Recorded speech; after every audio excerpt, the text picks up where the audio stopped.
ವಿದ್ಯಾರ್ಥಿಗಳ ಜ್ಞಾನಾಭಿವೃದ್ಧಿಯಲ್ಲಿ ಸಾಮಾಜಿಕ ಜಾಲತಾಣಗಳ ಮಹತ್ವ. ಪೀಠಿಕೆ. ಆಧುನಿಕ ಯುಗದಲ್ಲಿ ಸಾಮಾಜಿಕ ಜಾಲತಾಣಗಳ ಬಳಕೆ ಅತಿಯಾಗಿದೆ.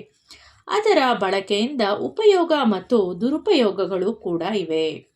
ಹಾನಿಗಳಿದ್ದರೂ ಔಚಿತ್ಯಪೂರ್ಣವಾಗಿ ಬಳಸಿಕೊಳ್ಳುವಲ್ಲಿ ಇವುಗಳ ಮಹತ್ವ ಅಡಗಿದೆ. ವಿಷಯ ನಿರೂಪಣೆ.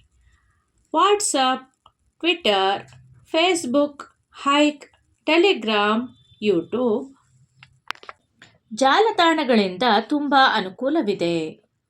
ಅಗತ್ಯವೆನಿಸಿದ ಚಿತ್ರಗಳು, ವಿಡಿಯೋಗಳು, ಸಾಹಿತ್ಯಗಳನ್ನು ಬಳಸಿಕೊಂಡು ಜ್ಞಾನಾಭಿವೃದ್ಧಿಯನ್ನು ಮಾಡಿಕೊಳ್ಳುವುದು ಮಹತ್ವವಾದ ವಿಷಯವಾಗಿದೆ.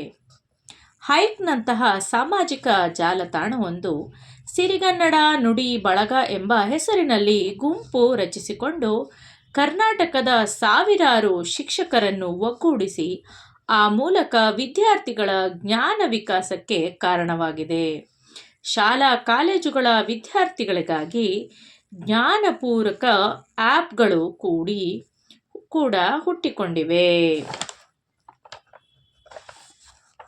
ಆದ್ದರಿಂದ ಸಾಮಾಜಿಕ ಜಾಲತಾಣಗಳನ್ನು ಉಪಯೋಗಿಸಿಕೊಂಡು ವಿದ್ಯಾರ್ಥಿಗಳು ತಮ್ಮ ಜ್ಞಾನವನ್ನು ಅಭಿವೃದ್ಧಿ ಪಡಿಸಿಕೊಳ್ಳಬಹುದು.